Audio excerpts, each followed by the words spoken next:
Selamat pagi teman-teman sekalian. Teman-teman pasti pernah lihat gambar daripada kapal ini. Ya benar sekali, tebakan teman-teman ya, kapal Titanic namanya ya. Kapal yang merupakan sebuah hasil karya manusia yang paling top pada zamannya. Mungkin teman-teman jangan bandingin dengan kapal pesiar yang ada pada tahun 2000-an. Pasti kalah ya kapal Titanic ini. Tapi pada zamannya, tepatnya pada tahun 1912, kapal ini diklaim sebagai kapal yang paling mewah teman-temannya, paling kokoh, kemudian paling besar. Bahkan pembuat kapal ini mengklaim kapalnya dengan sebutan God Himself could not sink this ship. Atau maksud saya tangan Tuhan saja tidak akan sanggup menenggelamkan kapal ini. Saya ulangi sekali lagi ya teman-temannya, tangan Tuhan saja tidak sanggup menenggelamkan kapal ini. Bayangin teman-teman, pede sekali bukan? Pembuat kapal ini mengatakan bahwa tangan Tuhan saja tidak sanggup menenggelamkan kapal ini. Dia mau menunjukkan betapa luar biasanya hasil karyanya, betapa kokohnya, betapa besar dan hebatnya ya kapal ini. Sampai tangan Tuhan saja tidak sanggup untuk menenggelamkannya. Oleh kata-kata ini dan juga mungkin promosi yang cukup luar biasa pada tahun itu, berbondong-bondonglah orang teman-teman ya, untuk mau menjadi penumpang pertama pada pelayaran pertama pada April 1912 dari Inggris ke Amerika Serikat. Namun teman-teman seperti kita tahu ya, perjalanan pertama dari kapal RMS Titanic ini juga menjadi perjalanan terakhir teman-teman ya. Tangan manusia ternyata kalah oleh tangan Tuhan yang telah menciptakan sebuah gunung es yang diletakkan di tengah-tengah laut Atlantik. Saking pedenya pembuat kapal ini ya, orang-orang yang menaikinya juga sangat pede bahwa kapal ini begitu kokoh, perjalanan mereka akan selamat dan aman sampai tiba di tujuan. Mereka tidak membawa sekoci yang cukup teman-teman ya. Dan kita tahu bahwa pada akhirnya kapal ini tenggelam setelah menabrak gunung es, dan kecelakaan ini disebut sebagai kecelakaan yang paling mematikan. Kecelakaan kapal yang paling mengambil korban paling banyak ya dalam sejarah perjalanan laut di dunia barat. Tepatnya ada 1.250 orang lebih yang meninggal dunia pada perjalanan itu. Teman-teman sekalian, rasa percaya diri, bangga, kemudian rasa sombong ternyata memang sangat tipis bedanya. Sejak kecil kita pasti dibesarkan dalam budaya dan kebiasaan yang selalu mengajak kita ya untuk bisa membangun rasa percaya diri kita. Ketika rasa percaya diri dari seorang anak mulai tumbuh dan dia mulai menghasilkan prestasi demi prestasi, hal ini menjadi kebanggaan bagi orang tuanya, bagi guru mungkin, dan juga bagi anak itu sendiri. Dan secara tidak langsung anak ini pun tumbuh besar menjadi anak yang percaya diri dan bangga dengan apapun yang berhasil dicapainya. Ketika kita berhasil mendapatkan apa yang kita kejar ya, ataupun yang sesuatu yang kita perjuangkan, baik itu mungkin kita mendapatkan beasiswa, kita mendapatkan juara-juara, medali-medali, bahkan mungkin nanti kita sudah kerja, kita berhasil menggolkan suatu negosiasi, pasti rasa percaya diri kita akan semakin meningkat dengan prestasi-prestasi itu. Rasa bangga pun mulai muncul. Teman-teman, saya percaya semua daripada kita pasti demikian, saya juga demikian. Tidak ada yang salah sebenarnya teman-teman ya, ketika kita punya rasa percaya diri, ketika kita bisa berprestasi ya, kita bisa berhasil dalam sesuatu, mungkin kita juga menjadi bangga. Tetapi perhatikan teman-teman, ketika rasa bangga dan rasa percaya diri itu mulai tumbuh, kita sangat rentan terhadap yang namanya rasa sombong teman-teman ya. Seperti pembuat kapal RMS Titanic ini. Ketika dia melihat, wah luar biasa, hasil karya yang mungkin hanya di dalam gambar yang dia lukiskan akhirnya menjadi sebuah kapal yang nyata. Kapal yang sungguh mewah, sungguh besar di depan mata dia. Dan di saat ketika dia melihat hasil karyanya, mungkin dia semakin percaya diri dengan apa yang bisa dia capai. Dia bangga melihat semua itu. Sampai di situ sebenarnya masih oke teman-teman. Tetapi ketika rasa sombong itu mulai muncul, ketika keluar rasa kesombongan itu bahkan sampai mengabaikan kuasa ilahi yang lebih besar itu, disitulah letak manusia sudah jatuh ke dalam dosa kesombongan. Kebanggaan, rasa percaya diri bisa menjadi bahan bakar buat kita untuk berkarya lebih baik lagi, untuk bisa menyemangati kita mendapatkan prestasi yang lebih baik lagi. Tetapi ketika hal itu sudah menjerumuskan kita ke dalam kesombongan, teman-teman sekalian, kita sudah mengabaikan bahwa di balik prestasi kita, di balik hasil karya kita, di balik apa yang bisa dilakukan tangan kita, ternyata ada tangan ilahi yang bekerja di balik semua itu. Pagi ini teman-teman, saya mau ngajak kita sekalian, mari kita mau bersama-sama merenungkan dan coba pikirkan kembali tentang dosa kesombongan ini, the sin of pride. Sebenarnya apa sih dosa kesombongan itu, dan seberapa rentan sih kita bisa jatuh ya ke dalam dosa kesombongan itu. Nah teman-teman, sebelum kita berbicara lebih jauh tentang dosa kesombongan, ya mari kita samakan persepsi kita dulu ya, kita samakan definisi kita, pemahaman kita terhadap apa yang disebut dengan pride atau kesombongan. Saya mungkin mendefinisikannya seperti ini teman-teman ya, kesombongan itu adalah sebuah keyakinan yang berlebihan mengenai kemampuan diri sendiri, atau bentuk penghargaan yang terlalu berlebih sampai-sampai kita tidak menyadari ada anugerah Tuhan yang bekerja di balik hidup kita. Kita menganggap diri kita lebih hebat, ya, kita bahkan menjadikan kita itu menganggap remeh orang lain. Bahkan kita menganggap remeh akan kuasa daripada Tuhan, akan adanya pribadi Allah yang bisa bekerja di balik daripada diri kita.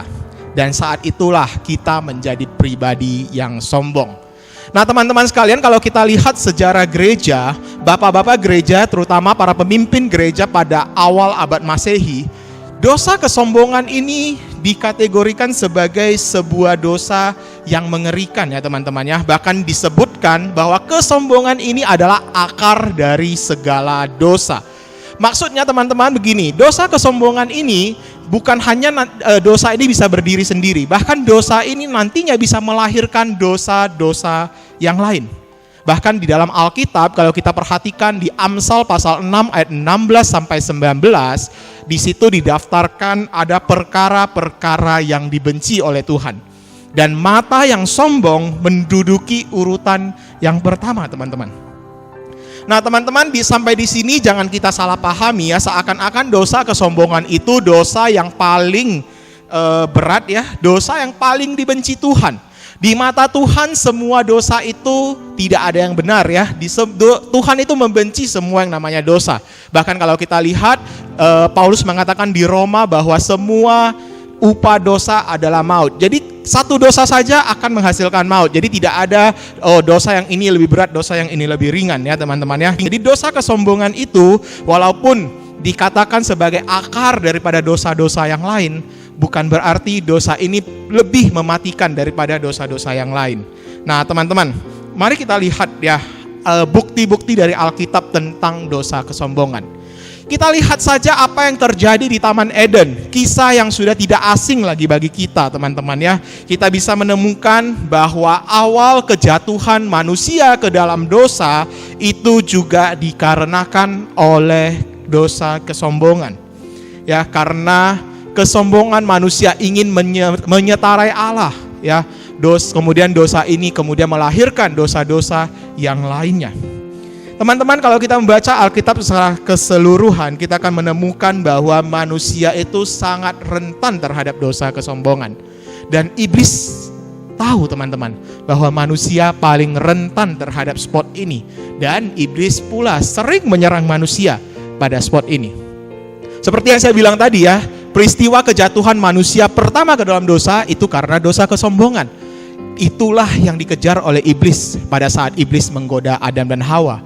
Karena demikian pula ternyata si iblis itu jatuh ke dalam dosa teman-teman.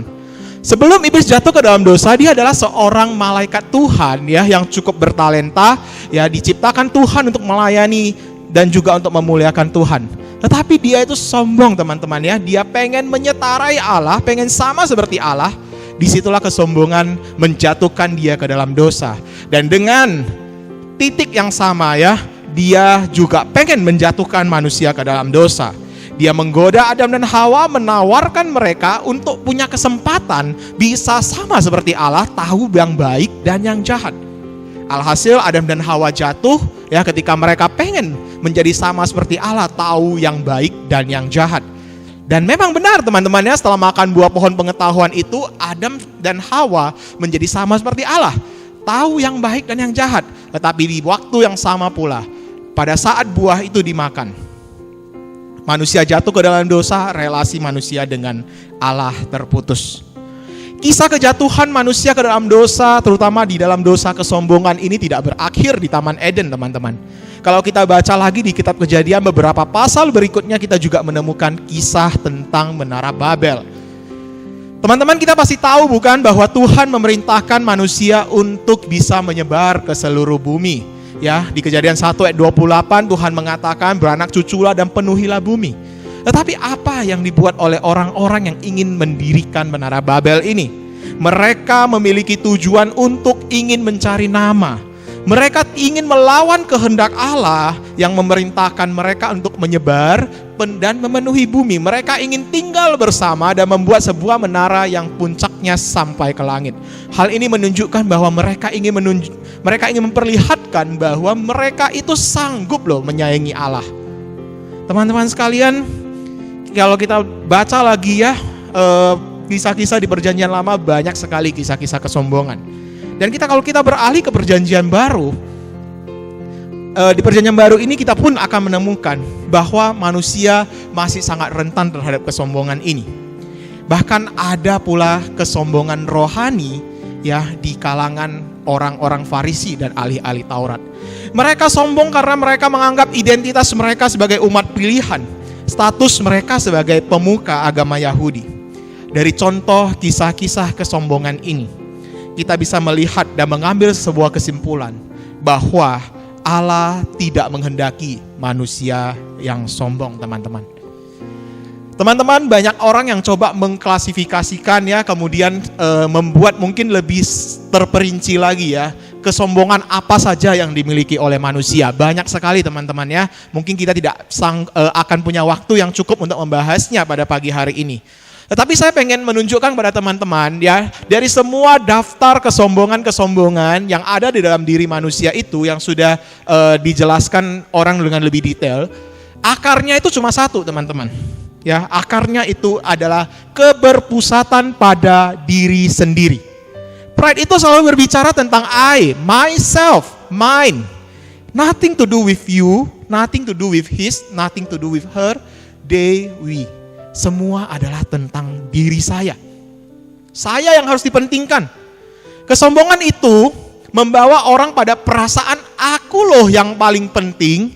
Semuanya kalau bisa diarahkan ke aku. Kalau bisa spotlight itu diarahkan kepada saya saja, jangan kepada orang lain.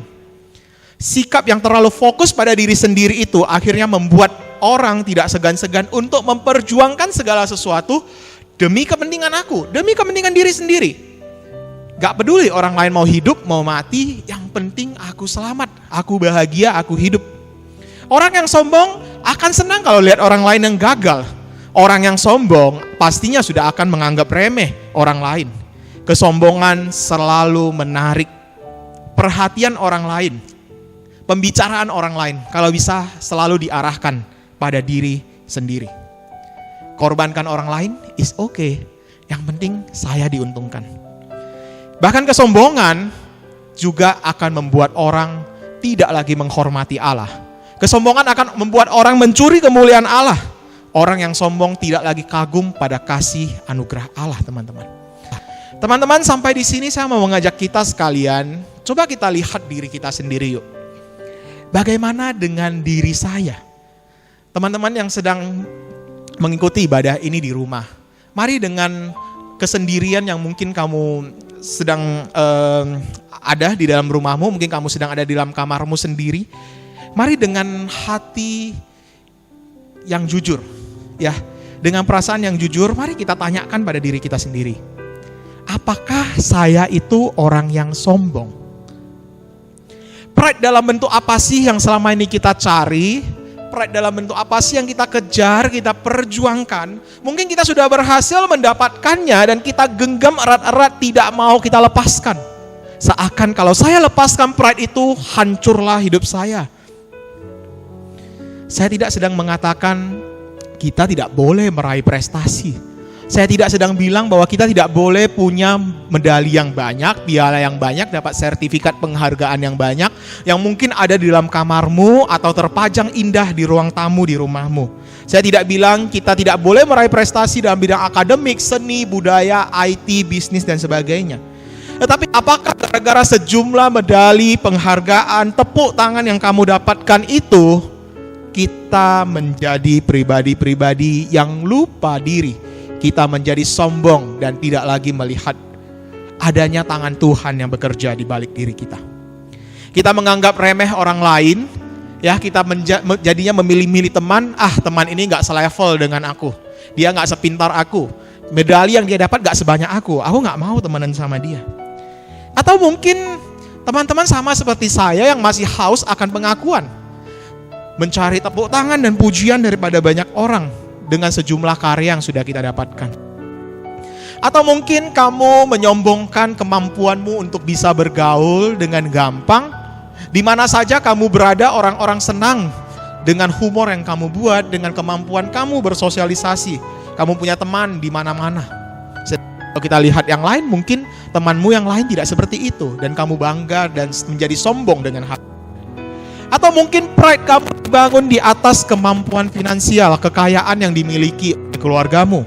Kamu bersekolah di sekolah yang paling top, kamu punya gadget yang paling keren, kamu punya guru les yang paling mantap, kamu punya supir pribadi yang siap mengantar kamu kemana-mana, di rumah ada pembantu yang siap melayani kamu, dan bahkan kampus yang paling top sedunia sudah mempersiapkan kursi untuk menanti kedatanganmu di sana. Atau jangan-jangan kita sama seperti orang-orang Farisi dan ahli-ahli Taurat, sama seperti Hanas dan Kayafas yang kita baca di Perjanjian Baru, yang punya kecenderungan untuk sombong secara spiritual.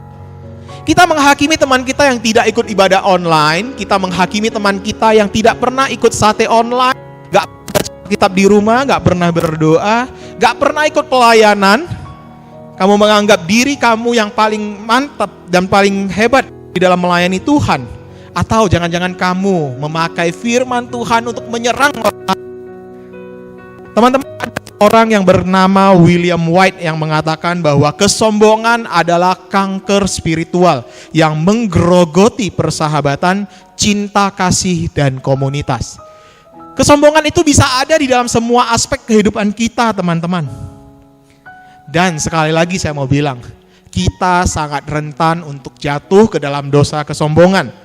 Oleh karena itu kita perlu selalu berwaspada terhadap hal ini, teman-teman. Semua orang bisa jatuh ke dalam dosa kesombongan ini. Mau dia itu hamba Tuhan, mau dia itu seorang pengerja di gereja, majelis, jemaat biasa, usia berapapun, kita selalu perlu berwaspada terhadap dosa kesombongan ini. Teman-teman, kita tidak punya pilihan yang lain untuk melawan dosa kesombongan ini selain hanya menyandarkan hidup kita sepenuhnya pada anugerah Tuhan. Kita tidak sanggup akan melawan dosa kesombongan ini kalau tanpa mengakui bahwa Kristuslah yang satu-satunya dapat mengubahkan kita. Aku yang lama, yang sudah ditebus oleh Kristus adalah aku yang pengen sombong. Tetapi aku setelah dibeli oleh Kristus, menjadi manusia yang baru di dalam Kristus. Seharusnya hidupku hanyalah bagi tujuan kerajaan Allah, bagi kemuliaannya. Kita dulunya adalah manusia yang berdosa, yang sudah ditebus oleh kasih Kristus. Kita sudah dibeli dengan darah yang mahal. Kita sudah ditebus daripada perhambaan terhadap dosa. Kalau demikian, apa sih lagi yang bisa kita banggakan? Karena semua itu kita dapatkan dengan cuma-cuma. Kita dapatkan hanya oleh kasih karunia Tuhan. Teman-teman, saya sangat memahami rasa enaknya menjadi orang yang sombong. Karena saya pun masih bergumul dengan hal ini, teman-teman. Teman-teman saya bisa dibilang adalah orang yang sombong. Sedikit pujian dari orang saja bisa membuat kepala saya besar. Bahkan orang tidak memuji diri saya pun, saya bisa menjadi sombong, teman-teman. Saya ingat apa yang terjadi pada 13 Desember 2020 yang lalu. sekitar pukul 10.45 waktu Indonesia Barat, teman-teman. Pada saat itu saya melihat diri saya muncul di 2 channel YouTube yang berbeda. Teman-teman, saya sengaja mengabadikan momen itu.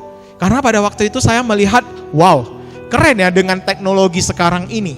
Dengan gaya ibadah online sekarang ini, saya bisa melayani di 2 tempat yang berbeda pada hari yang sama, pada jam yang sama. Ya walaupun itu adalah ibadah yang direkam secara online, teman-teman ya. Tetapi kalau kita bayangin kita masih ibadah di gereja, gak mungkin lah bisa punya kesempatan seperti itu.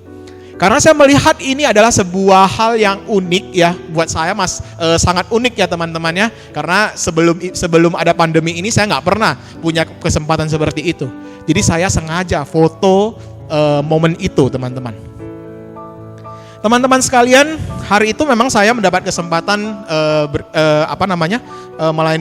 berkhotbah di ibadah tim GKI Medan, seperti yang mungkin teman-teman saksikan di foto di belakang saya ini. Dan saya juga melayani di salah satu ibadah sekolah minggu. Teman-teman,